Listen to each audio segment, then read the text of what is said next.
నా వందనాలన్నా. Thank you so much. ప్రభువైన యేసుక్రీస్తు నామంలో కూడి వచ్చిన యూసీవై కుటుంబ సభ్యులందరికీ వందనాలు, శుభాలు తెలియజేస్తున్నాను.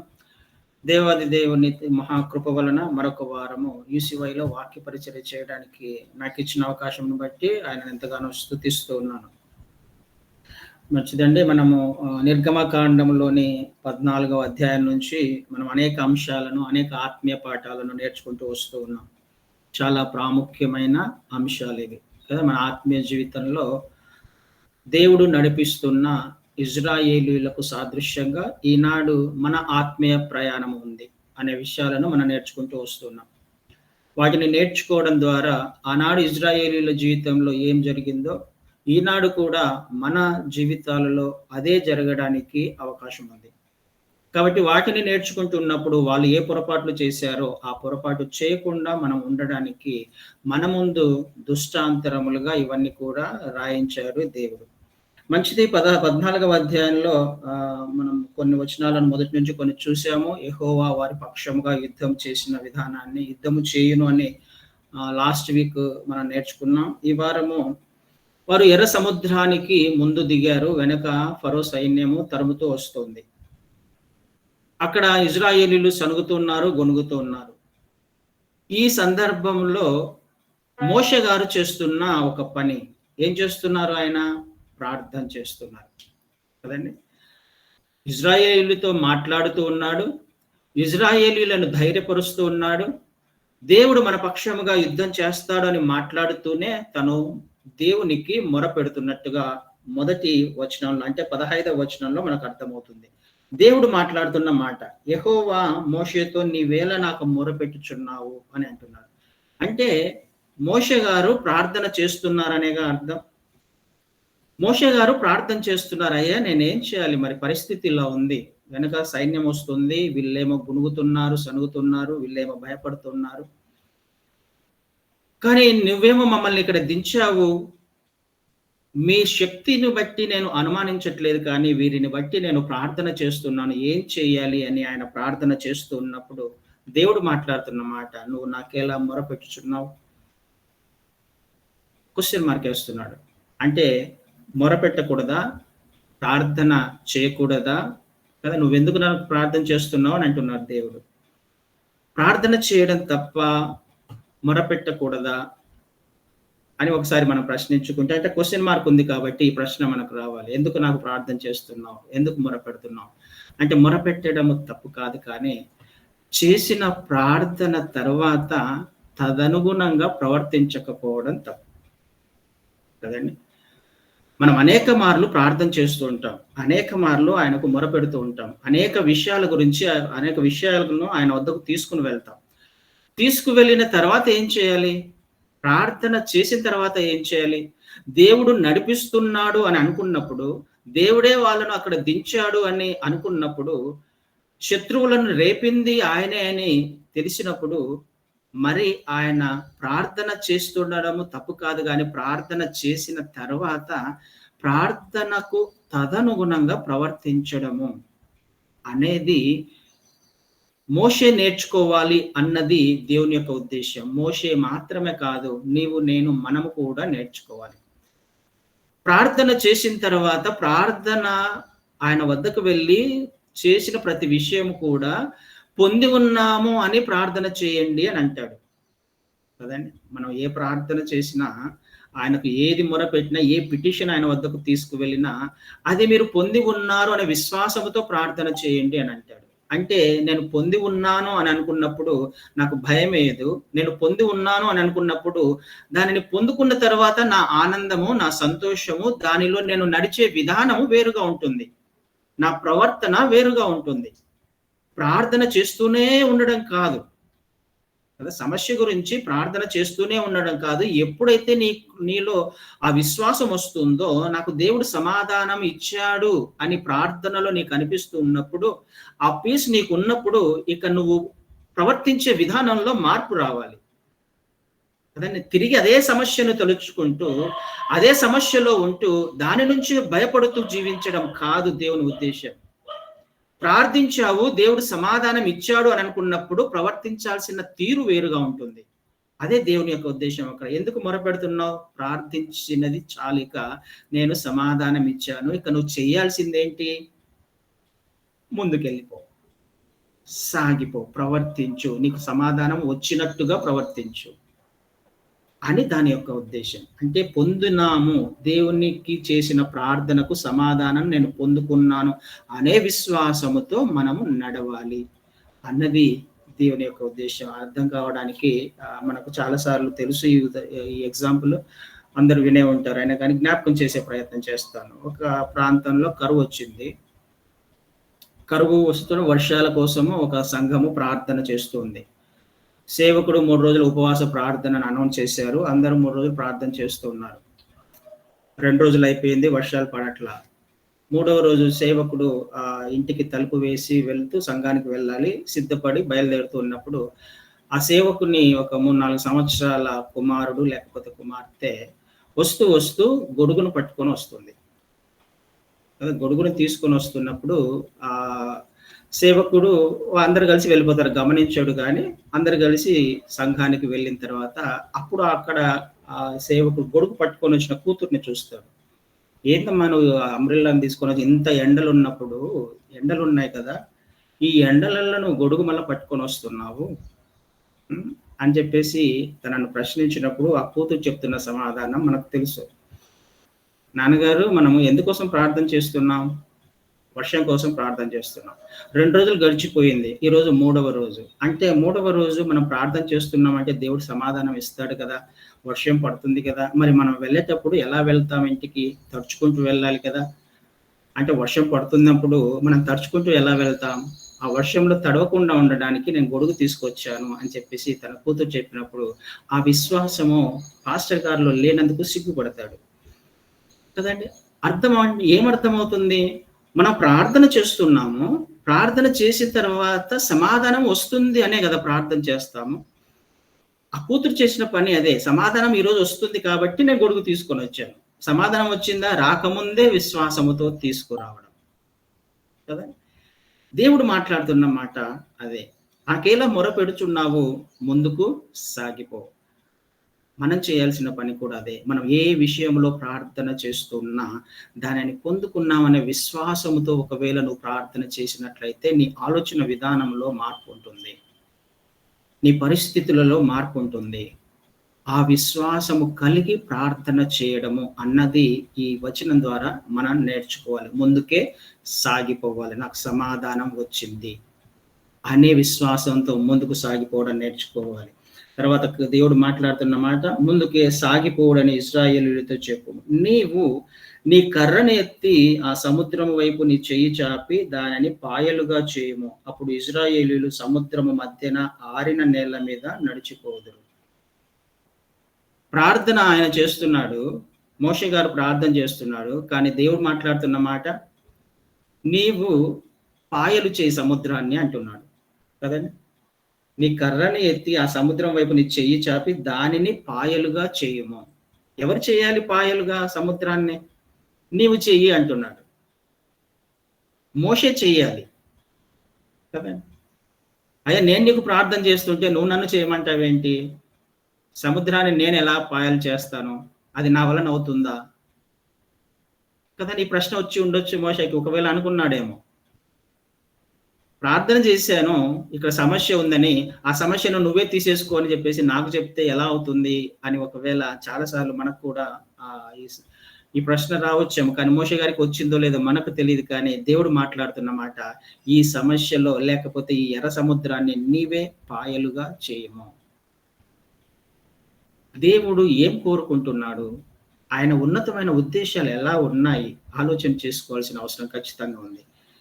నువ్వు వెళ్తున్న పరిస్థితులలో, నీ సమస్యలలో నీవే సమాధానము వెతుక్కోవలసిన శక్తిని, ఆ సమస్యను ఎదిరించడానికి కావలసిన కృపను ఆయన అనుగ్రహించడానికి ఇష్టపడుతున్నాడు. నీ సమస్యలో నువ్వు భయపడకుండా నువ్వే ముందుకు వెళ్ళాలి. సమస్యను సమాధానకరంగా మార్చగల శక్తి నీలో ఉంది అని దేవుడు మాట్లాడుతూ ఉన్నాడు. అయితే ఎలా సాధ్యమవుతుంది అది? ఈ సమస్యకు సమాధానము నా చేతిలో ఉందా? సమస్యకు సమాధానము నీ చేతిలో ఉందా? ఖచ్చితంగా ఉంది. ఆ సమస్యకు సమాధానం నీ చేతిలోనే ఉంది. ప్రతి పరిస్థితికి సమాధానం, మనం వెళ్తున్న అనేక అననుకూల పరిస్థితులకు సమాధానము నీ చేతిలోనే ఉంది. నా చేతిలో ఉంది. మన చేతుల్లోనే ఉంది. అయితే ఏ విధంగా ఈ సమస్యకు సమాధానం పొందుకోగలం మనం? ఒక్క మాట దేవుడు అక్కడ మాట్లాడుతున్నాడు. నీవు నీ కర్రను ఎత్తి ఆ సముద్రం వైపు నీ చెయ్యి చాపి. పాయలుగా నువ్వు చెయ్యి అంటున్నాడు. అయితే ఈ పాయలుగా చేయబడాలి అనంటే ఒక చిన్న క్లూను కూడా దేవుడు ఇస్తున్నాడు. ఏం చేయాలి? నీ కర్రను ఎత్తు చాలు. నువ్వు చేయాల్సిన పని నీ కర్రనెత్తి సముద్రం వైపు చూపించు. ఇది చేయాలి. ఇది ఇక్కడ మన యొక్క విశ్వాసం ఏంటో బయలుపడుతుంది. మన విశ్వాస పరిమాణం ఎంతనో మనకు అర్థమవుతుంది. చెయ్యి చాపితే సమస్య తీరిపోతుందా? కదా! ఎదురుగా ఎర్ర సముద్రం ఉంది. మన జీవితంలో అనేకమైన సమస్యలున్నాయి. అవి గడ్డు సమస్యలు. ఎంతో కాలం నుంచి ఉండి ఉండొచ్చు. కదా! ఎన్నో ప్రార్థనలు చేసి ఉండొచ్చు. ఎన్నో సంవత్సరాల నుంచి దాని నుంచి మొరపెడుతూ ఉండొచ్చు ఆ సమస్య గురించి. కానీ దేవుడు మాట్లాడుతున్న మాట ఏమని మాట్లాడుతున్నాడు? నీ చేతులెత్తి ఆ సమస్యను చూపించు. ఆ కర్రను ఎత్తి అక్కడ చూపించు. కదా! నీ కర్రను ఎత్తి ఆ సముద్రము వైపు నీ చెయ్యి చాపి. సమస్య వైపు నీ చెయ్యి చాపి. ఇక్కడ చేయాల్సిన పని సబ్మిషన్ అనేది మనం ఒకటి నేర్చుకోవాలి. కదా! దేవునికి సరెండర్ చేసుకోవడం అనేది మనం ఒకటి నేర్చుకోవాలి. దీనినే మనం విధేయత అంటున్నాం. ఆయన ఏదైతే చెప్తూ ఉన్నాడో ఆ చెప్పినది చెప్పినట్టుగా చేయగలిగితే మన సమస్యకు సమాధానం వచ్చేస్తుంది. సమస్య ఎదురుగా ఉంది అనుకుంటాడు, నేను చేయి చాపితే సముద్రం ఎలా చీలిపోతుంది అని ఒకవేళ అనుకొని ఉన్నాడేమో. నేను చేతులెత్తితే నా పరిస్థితులు ఎన్నో సంవత్సరాల నుంచి పరిస్థితులు, లేకపోతే ఆర్థిక ఇబ్బందులు, లేకపోతే అనారోగ్యము, ఇంకొకటి ఏ విధంగా వెళ్తుంది? అది నీకు సంబంధంలా కదా, నీకు నాకు సంబంధించిన విషయం కాదు. అది ఎలా పోతుంది అనేది నీకు నాకు సంబంధించిన విషయం కాదు. చేసేవాడు ఆయన. కానీ నువ్వు చేయాల్సిందేంటి? నేను చేయాల్సిందేంటి? చేతులెత్తడం. ఆ సమస్య వైపు చూసి చేతులెత్తి చాపి ప్రార్థన చేయడం. ఇది మాత్రమే చేయాల్సింది. ఇది యాక్చువల్‌గా చాలా కఠినమైన పరిస్థితి. అంత ఈజీగా మనము సబ్మిట్ చేసుకోలేము. సమస్య మీదకొస్తుంది. శత్రువు వెనక తరుముతూ ఉన్నాడు. దగ్గరకొచ్చేస్తున్నాడు శత్రువు. ముందు ఎర్ర సముద్రం ఉంది. అవకాశం లేని పరిస్థితి. భయమేస్తుంది. కదండి! ఏ విధంగా చేతులెత్తుతామో, ఏ విధంగా సముద్రమా ఇది చీలిపోతుంది? ఏ విధంగా నాకున్న సమస్య పోతుంది కేవలం చేతులెత్తి ప్రార్థన చేస్తే? ఇది మన హృదయంలో ఉన్న అనుమానం. మన జీవితంలో ఉన్న అనుమానం. కానీ దేవుడు అంటున్నాడు, నీ చెయ్యి ఎత్తు చాలు. నీ చెయ్యి ఎత్తితే నీ ద్వారానే సముద్రాన్ని పాయలు చేయడానికి దేవుడు ఇష్టపడుతున్నాడు. కదండి! ఇది మన జీవితాల్లో జరగాలి. సబ్మిట్ చేసుకోవడం అనేది ఒకటి నేర్చుకోవాలి. ఆయన వాక్యానికి, ఆయన మాటలకు, ఆయన లేఖనాలకు మనల్ని మనం సబ్మిట్ చేసుకోవడము నేర్చుకోవాలి. ఆయన చెప్పింది చెప్పినట్టుగా చేయడం నేర్చుకోవాలి. కదండి! ఆ రోజు మరియమ్మ కూడా అదే మాట అన్నది. కనాను వివాహంలో శిష్యులతో ఏమని మాట్లాడుతుంది? ఆయన చెప్పింది చెప్పినట్టు చేయండి అనేది. కదా! ఇంకేం మాట్లాడొద్దు. ఎందుకు చేయాలా ఇలా అని క్వశ్చన్ చేయొద్దు.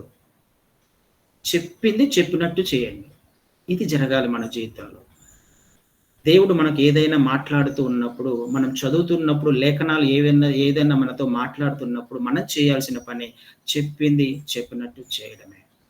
లేఖనాలు ఉన్నవి ఉన్నట్టుగా చేయడమే. ఎందుకు? ఆ లేఖనాలు దేవుడు రాయించాడు.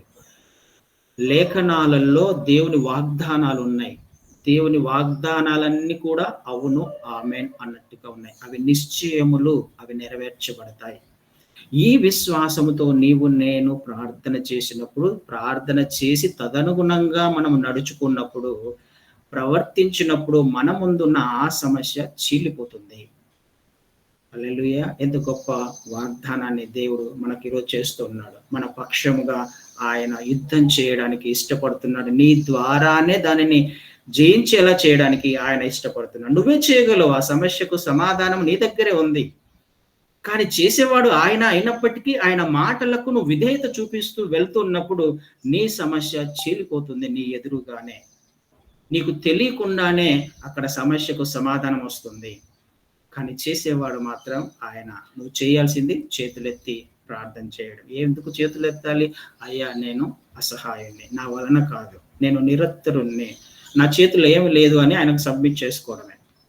అలా చేతులెత్తుతున్నామంటే అర్థం ఏంటి? నా శక్తి కాదు, నా బలం కాదు, ఇది నా వలన కాదు నాయనా, ఒప్పుకుంటున్నాను, నేను నీకు సబ్మిట్ చేసుకుంటున్నాను. నా వలన నేను ఏది అసాధ్యం, నేను ఏది చేయలేను, ఏది సాధించలేదు, కేవలం నేను వట్టి మట్టి పాత్రనే కదా. కదండి, మనం అలాంటి వారమే. మనతో ఏమి కాదు, ఏమి చేయలేమని మనల్ని మనం ఆయనకు సబ్మిట్ చేసుకుంటున్నాం. ఆనాడు అమాలేకులు యుద్ధానికి వచ్చారు ఇజ్రాయేలీల మీద. ఇజ్రాయేల్ యుద్ధం వచ్చి యెహోషువను పంపించారు యుద్ధం చేయమని. యెహోషువను పంపిస్తే ఈయన వెళ్ళి కొండ మీద కూర్చున్నాడు. మోషే గారు కొండ మీద కూర్చొని చేతులు ఎత్తితే యెహోషువ గారు యుద్ధాన్ని గెలిచారు. అక్కడ చేతులు నొప్పి పడితే చేతులు కిందికి దించేసారని అమాలేకులు గెలిచారు. ఈ విషయం గమనించారు అహరోను ఊరు గారు.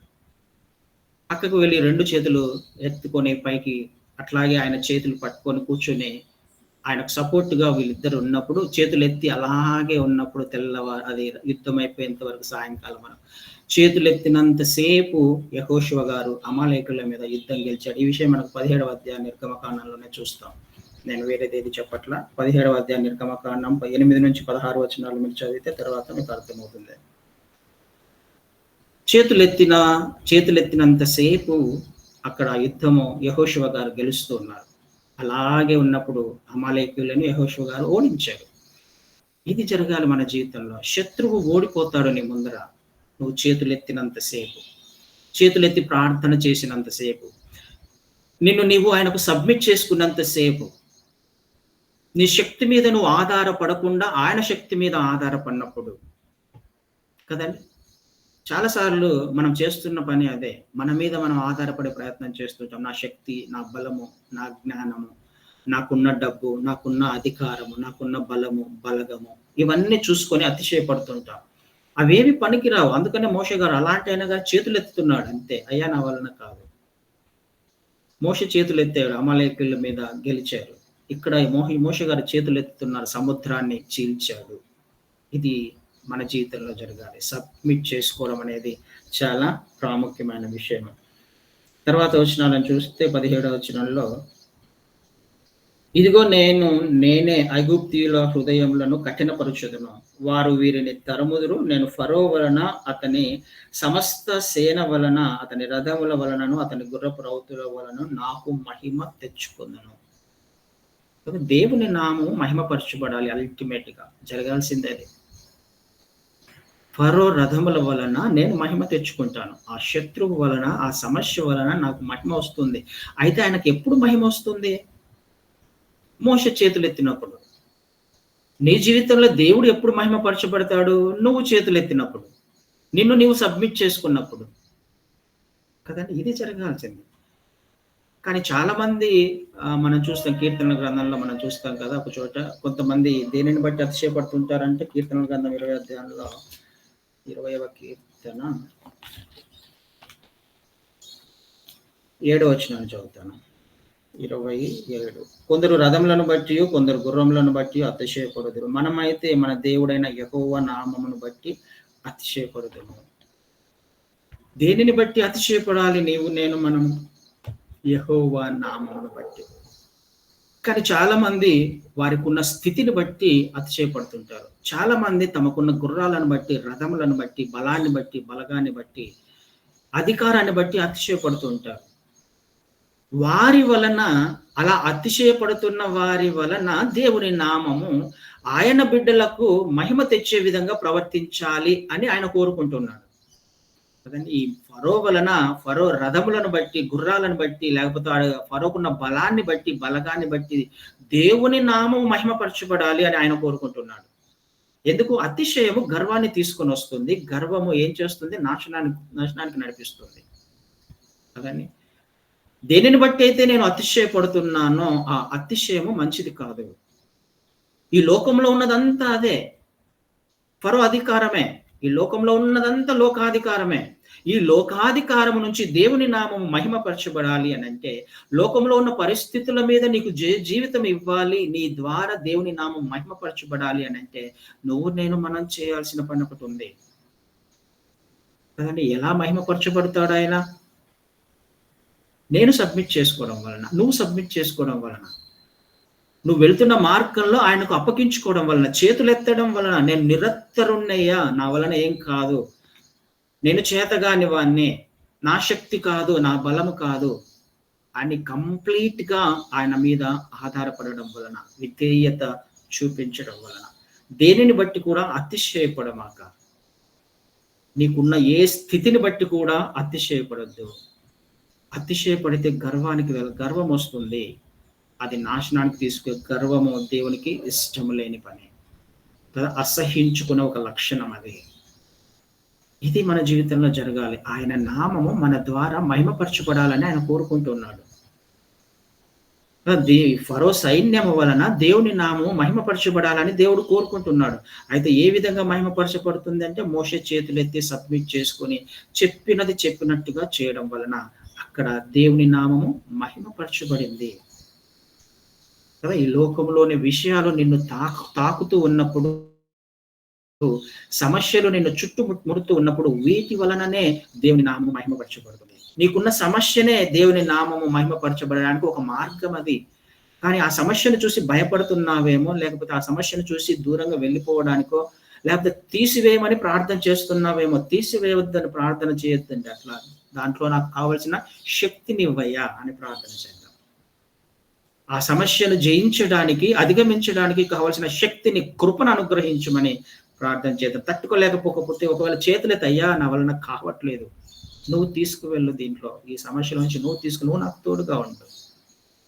ఇది జరగాల్సి మన జీవితంలో. తీసివేయమని కాదు, లేకపోతే పారిపోవడం కాదు. సమస్యను చూసి సమస్యల్లో పారిపోతున్నామంటే దేవుని నామము మహిమపరచబడే ఒక అవకాశాన్ని మనము మిస్ చేసుకుంటున్నాము అని అర్థం.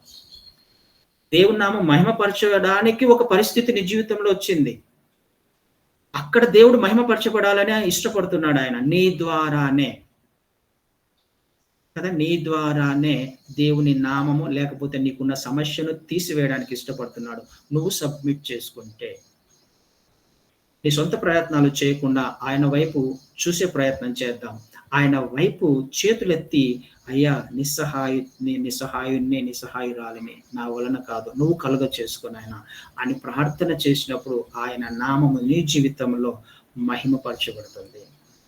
దేనిని బట్టి కూడా అతిశయపడొద్దు. నీ ఆలోచనను బట్టి అతిశయపడొద్దు. నీ ప్రణాళికలు ఏవి వేసుకోవద్దు. మొదటగా ఆయన వైపు వెళ్ళి, ఆయన చెప్పినప్పుడు ఒకవేళ ఈ మార్గంలో వెళ్ళు అంటే అప్పుడు చేయడానికి ప్రయత్నం చేద్దాం. అంతవరకు ఆయన వైపు మాత్రమే చూడడానికి ప్రయత్నం చేద్దాం. దేవుడు మహిమపరచబడాలనుకుంటున్నాడు నీ ద్వారా, నీకున్న సమస్య ద్వారా. 18వ వచనంలో, నేను ఫరో వలనను, అతని రథముల వలనను, అతని గుర్రపు రౌతుల మహిమ తెచ్చుకున్నప్పుడు నేను యెహోవానని ఐగుప్తీయులు తెలుసుకొందురనెను. తెలుసుకోవడానికి, ఈ లోకము తెలుసుకోవడానికి, దేవుడి కార్యాలు ఏంటో, దేవుని శక్తి ఏంటో, నువ్వు ఎవరిని ఆశ్రయిస్తున్నావో, నీ దేవుడు ఎవరో ఈ లోకానికి తెలియాలి. నీ చుట్టుపక్కల వాళ్ళకు తెలియాలి. నీ సంఘానికి తెలియాలి. నువ్వు ఆశ్రయించిన దేవుడి యొక్క శక్తి ఏంటో ఆయన బయలుపరచుకోవడానికి ఇష్టపడుతున్నాడు. తెలియాలి అని అంటే అది నీ మీదనే ఆధారపడి ఉంది కదా. నువ్వు చేయాల్సిన పని ఒకటి ఉంది. లోకానికి తెలియచెప్పడానికి ఇష్టపడుతున్నాడు నీ దేవుడు ఎంత శక్తిమంతుడో, నీ ద్వారా ఆయన ఎన్ని ఘనకార్యాలు చేయడానికి ఇష్టపడుతున్నాడో, ఎన్ని శూరకార్యాలు చేయడానికి ఆయన ఇష్టపడుతున్నాడు. తెలుసుకునేలా చేస్తాడు ఆయన కదా, తెలుసుకుంటున్నాను. అప్పుడు ఇజ్రాయేలీయుల ఎదుట సమూహమునకు ముందుగా నడిచిన దేవదూత వారి వెనుకకు పోయి వారిని వెంబడించెను. ఆ మేఘస్తంభము వారి ఎదుట నుండి పోయి వారి వెనుక నిలిచెను. అది ఐగుప్తీయుల సేనకు ఇజ్రాయేలుల సేనకు నడుమ ప్రవేశించెను. అది మేఘము కనుక వారికి చీకటి కలిగెను, కానీ రాత్రి అది వీరికి వెలుగిచ్చెను కనుక ఆ రాత్రంతయు ఐగుప్తీయుల సేన ఇజ్రాయేలీయులను సమీపించలేదు. ఏ విధంగా జరుగుతుంది? చేతులు ఎత్తాడు మోషే గారు చేతులు ఎత్తితే ఏం జరుగుతుంది అక్కడ? చేసేవాడు ఆయన, పని జరిగించేవాడు ఆయన. అది మనకు అర్థం అవ్వాలి. ఏం జరుగుతుంది అక్కడ? అప్పటిదాకా మేఘస్తంభం ముందుగా వెళ్తూ ఉంది వారితో పాటుగా. కానీ ఇప్పుడు ఏం చేస్తుంది ఈ మేఘస్తంభం? వెనక ఇజ్రాయేలీయులను తరుముతూ ఐగుప్తు సేన తరుముకుంటూ వస్తుంది.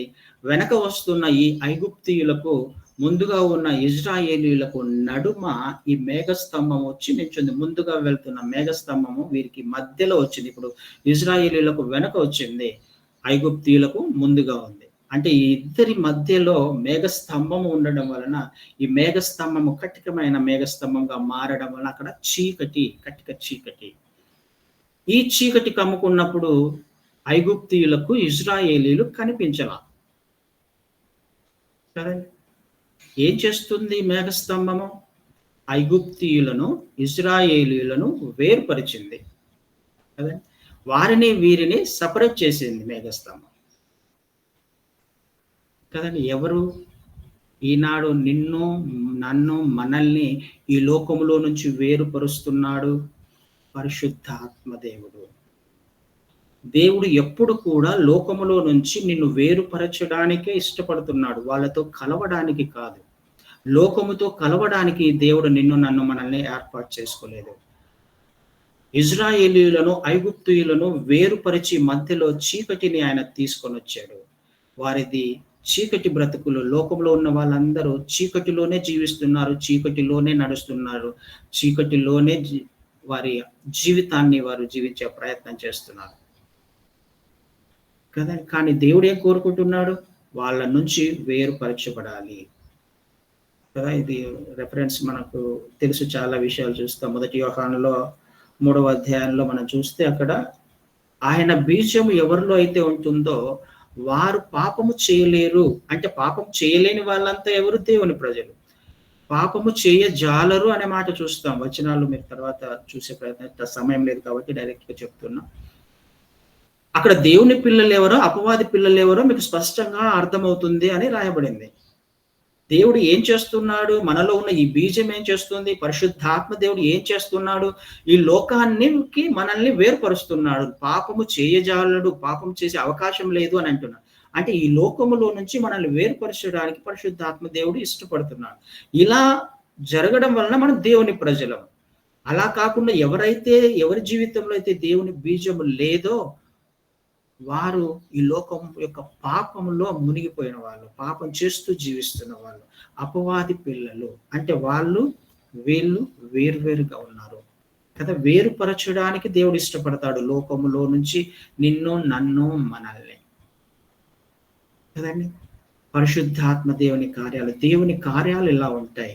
ఆయన కార్యం చేస్తాడు, కానీ నువ్వు చేయాల్సిన పని ఒకటి ఉంది, సబ్మిట్ చేసుకోవడం. తర్వాత ఆయన చేయాల్సిన పనులు చాలా, ఆయన మనకు తెలియకుండా అనేక పనులు జరిగిస్తూనే ఉన్నాడు, చేస్తూనే ఉన్నాడు. ఆయన చేయకపోతే నువ్వు నేను ఈరోజు సజీవ లెక్కలో ఉండేవాళ్ళం కాదు కదండి. ఆయన చేసిన కార్యము వలనే మనం ఇంకా బ్రతికున్నాం, సజీవులుగా ఉన్నాం.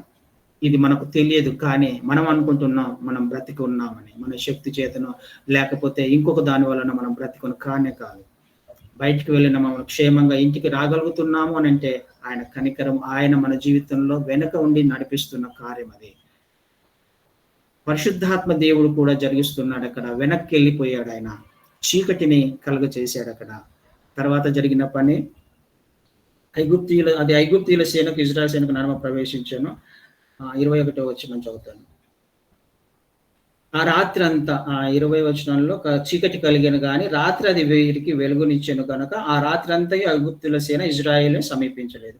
మోషే సముద్రం వైపు తన చేయి చాపగా యెహోవా ఆ రాత్రి అంతయు బలమైన తూర్పు గాలి చేత సముద్రమును తొలగించి దానిని ఆరిన నేలగా చేశాను. ఏం జరుగుతుంది? ఈ రాత్రి సమయంలో వాళ్ళకు రాత్రి కలుగజేశాడు, వాళ్ళు సమీపించడానికి అవకాశం లేదు. కానీ అక్కడ ఒక పని జరుగుతుంది, దేవుడు పని చేస్తున్నాడు అక్కడ కదండి. ఊరికే చెప్పి ఆయన ఊరికే ఉండలా, నువ్వు సాగిపో అని చెప్పేసి ఆయన ఊరికే ఉండలే. ఆయన పని చేస్తున్నాడు వెనక బ్యాక్గ్రౌండ్ లో. ఏం చేస్తున్నాడు? ఆయన రాత్రి అంతా పని చేశాడు. ఆయన సముద్రాన్ని చీల్చే పని చేస్తున్నాడు అక్కడ. ఇది జరుగుతుందండి నీ జీవితంలో, నా జీవితంలో. ఎప్పుడు జరుగుతుంది? మోషే చేతులు ఎత్తినప్పుడు దేవుడు పని చేస్తున్నాడు. దేవుడు పని చేసేవాడు. నీ జీవితంలో పని చేయడానికి ఇష్టపడుతున్నాడు. నీ సమస్యను తొలగించడానికి ఇష్టపడుతున్నాడు. నువ్వేం చేయాలి? మనం ఇంతకుముందు చూసాం. మౌనంగా ఉండి దేవుడు కలుగజేసే రక్షణను చూడడం మాత్రమే. నీ జీవితంలో ఉన్న సమస్య తీరిపోవడం చూడడం మాత్రమే నువ్వు చేయాలి. ఎప్పుడు? మౌనంగా ఉన్నప్పుడు. మౌనంగా ఉండి చేతులెత్తి ప్రార్థన చేసినప్పుడు. ప్రార్థన చేసి తదనుగుణంగా ప్రవర్తిస్తూ జీవిస్తున్నప్పుడు సమాధానం రాకపోయినా నీలో ఉన్న ఆ విశ్వాసమును బట్టి ఆ సమస్యలోకి వెళ్ళిపో. ఆ సమస్యలో నుంచి నువ్వు ముందుకు వెళ్ళడానికి అది లేనట్టుగా ప్రవర్తిస్తూ జీవించడమే. దానిని తలుచుకుంటూ, భయపడుతూ నువ్వు జీవిస్తే ఆ సమస్య నిన్ను పట్టుకుంటుంది. అందులోనే కృంగిపోయే అవకాశం ఉంది జీవితాంతం. ఆ సమస్యలో నుంచి నువ్వు బయటికి రావాలి, విజయాన్ని సాధించాలి అనంటే ప్రార్థన చేసి, దాని నుంచి ముందుకు వెళ్తూ ఆయన సహాయాన్ని కోరుకుంటూ ముందుకు వెళ్ళిపోవడమే. అప్పుడు ఆయన ఆ పని చేయడానికి ఇష్టపడతాడు. రాత్రంతా ఆయన పని చేసాడు. కదా! రాత్రంతా పనిచేసి సముద్రాన్ని చీల్చివేశాడు. ఇది సమయం అయిపోయింది కాబట్టి అండి. మిగతా విషయాలను దేవుని చిత్తమైతే వచ్చే వారం నేర్చుకునే ప్రయత్నం చేద్దాం. ఈ వారం మనం చూడాల్సింది ఆయన మీద ఆధారపడడం. కంప్లీట్‌గా సబ్మిట్ చేసుకోవడం అనేది మనం నేర్చుకుందాం. మోషే చేసినట్టుగా మనం చేయాల్సిన పనులు మనకున్నాయి. అప్పుడు దేవుడు మన జీవితంలో కలుగజేసుకుంటాడు. ఆమేన్. థాంక్ యూ అన్న. Thank you so much. యేసయ్య మీకు వందనాలు, మీకు స్తోత్రాలు తండ్రి. ఉదయకాల సమయంలో నాయనా నీ పాద సన్నిధిలో చేరి తండ్రి మీ మాటలు వినడానికి మాకు ఇచ్చిన ఈ గొప్ప భాగ్యాన్ని బట్టి మీకు వందనాలయ్యా, మీకు స్తోత్రాలు చెల్లిస్తుంటున్నాం తండ్రి. ఇదిగో నాయనా ప్రతి నిత్యము ప్రతిరోజు ప్రభా అయ్యా తాజా వర్తమానాలతో మమ్మల్ని పోషిస్తూ, మాతో మాట్లాడుతూ, మమ్మల్ని సరిచేస్తూ, మాకు ధైర్యం చెప్తూ తండ్రి మమ్మల్ని ముందుకు నడిపిస్తున్నందుకే మీకు వందనాలయ్యా, మీకు స్తోత్రాలు. ఇచ్చిన ఈ ఈసీవై టీంని బట్టి, పరిచర్యను బట్టి మీకు తండ్రి ప్రత్యేకమైన వందనాలు, కృతజ్ఞతాస్తుతులు చెల్లిస్తూ ఉంటున్నాం తండ్రి. ఇదిగో నాయనా ఈరోజు మీరు మాట్లాడిన మాటలను బట్టి తండ్రి మీకు వందనాలు తెలియజేస్తూ ఉంటున్నాం. అవును ప్రభా, సమస్యల్లో, ప్రతికూల పరిస్థితుల్లో తండ్రి నైనా అయ్యా ఆ సమస్య నుండి మేము ఆ ఆ సమస్యలో తండ్రి మేము అయ్యా మా విశ్వాసాన్ని బలపరుచుకుంటూ తండ్రి ముందుకు సాగిపోయే కృపను దయచేయమని ప్రార్థిస్తూ ఉంటున్నాను తండ్రి. అవునయ్యా, ఆ సమస్య ఎంత పెద్దదైనా తండ్రి అయ్యా ఆ సమస్యను తట్టుకునే శక్తిని ఆ సమస్యలో మాకు సమాధానం కోరుకునే స్థితి, అటువంటి భక్తి, విశ్వాసము మాకు దయచేయమని ప్రార్థిస్తుంటున్నాం. అవును ప్రభా, అవును తండ్రి. అదిగో నాయనా ఇశ్రాయేలీయుల గురించి, మోషే గురించి మీరు మాకు చెప్పి ఉన్నారు తండ్రి. ఇవన్నీ జరగాలి అంటే మమ్మల్ని మేము సమర్పించుకోవాలి తండ్రి, మమ్మల్ని మేము సబ్మిట్ చేసుకోవాలి, భక్తిలో ముందుకు వెళ్తూ ఉండాలి. అవును ప్రభా, అయితే అయ్యా రథములను బట్టి, గుర్రములను బట్టి అతిశయపడతారు కానీ అయ్యా మేమైతే తండ్రి మిమ్మల్ని బట్టి అతిశయపడే వారిగా ఉండాలి. అటువంటి జీవిత విధానము, అటువంటి జీవిత పరిస్థితి మాకు దయచేయమని ప్రార్థిస్తుంటున్నాను తండ్రి. అవునయ్యా, మీకు వందనాలు. అవును ప్రభా, మేము లోకంలో జీవిస్తూ ఉన్నాము కానీ మేము లోకస్థలము కాదని తండ్రి ఆ రోజు మేఘస్తంభము, అగ్నిస్తంభము వేరైనట్లుగా తండ్రి అయ్యా మీరు చెప్పిన ప్రతి మాటను బట్టి మీకు వందనాలయ్యా, మీకు స్తోత్రాలు ప్రభానే. మేము వినువారిగానే కాకుండా విన్న మాటను పట్టుకొని మా హృదయాల్లో దాచుకొని భద్రం చేసుకొని ప్రభా వాక్యానుసారంగా తండ్రి ఇతరబడిన వాక్యం మాలో ఫలించే విధంగా తండ్రి అటువంటి జీవిత విధానం మేము కలిగి ముందుకు సాగిపోయే కృపను మాకు దయచేయమని ప్రార్థిస్తూ ఉంటున్నాను అయ్యా. మీకు వందనాలు, కృతజ్ఞతాస్తుతులు చెల్లిస్తుంటున్నాం. ఇదిగో నాయనా ఈ ఈరోజు ఈ మీటింగ్లో మీ మాటలు విన్న ప్రతి ఒక్క కుటుంబాన్ని, ప్రతి ఒక్క బిడ్డను మీ చేతులకు అప్పగిస్తున్నాను ప్రభా. ఆ వాక్యము మా హృదయాలలో తండ్రి నీరు కట్టు ఫలించలాగిన సహాయం చేయమని ప్రార్థిస్తున్నాను అయ్యా. అవును ప్రభా, సహాయం చేయండి, కృప చూపించండి. అలాగేనైనా మీ దాసులు తండ్రి మీ ప్రియ కుమారుడు అయ్యా జేమ్సయ్య గారిని బట్టి ప్రార్థిస్తుంటున్నాను ప్రభా. నాయన మీ పరిచర్యలో నిమగ్నమై అనేకమైనటువంటి మర్మాలు, లోతైన సత్యాలు అయ్యా అనేక మందికి తెలియజేస్తూ, తద్వారా మాకు తెలియజేస్తూ నాయన మీ రాజ్య వ్యాప్తిలో, మీ స్వార్థ పరిచర్యలో పాలిభాగస్తులుగా ఉంటూ ఉండగా తండ్రి వారిని జ్ఞాపకం చేసుకోండి. మంచి ఆరోగ్యాన్ని ఇవ్వండి, బలమునివ్వండి, శక్తినివ్వండి. వారిని, వారి కుటుంబాన్ని, వారి బిడ్డలను వారు చేస్తున్న పనుల్లో, ప్రయత్నాల్లో అయా సహాయం చేసి వర్ధిల్లింపు చేయమని ప్రార్థిస్తుంటున్నాను తండ్రి. మీకు వందనాలు, మీకు స్తోత్రాలు. ఇంకనూ బహుబలంగా వాడుకొని తండ్రి ముందుకు కొనసాగింపు చేయమని ప్రార్థిస్తున్నాను. ఈ సమయంలో ప్రభా మా అందరిని మీ చేతులకు అప్పగిస్తున్నాం ప్రభా. అయ్యా ఈ వాక్యము ఈరోజు విన్న మీ మాటలు తండ్రి అయ్యా మా హృదయాల్లో భద్రపరిచి ఫలింపజేసి ఫలభరితమైన జీవితం జీవించే కృపను నాకు మాకు మా అందరికీ దయచేయమని యేసయ్య పరిశుద్ధమైన నామంలో ఈ ప్రార్థన సమర్పిస్తున్నాను తండ్రి. ఆమేన్. ఆమేన్. Thank you, brother. Amen.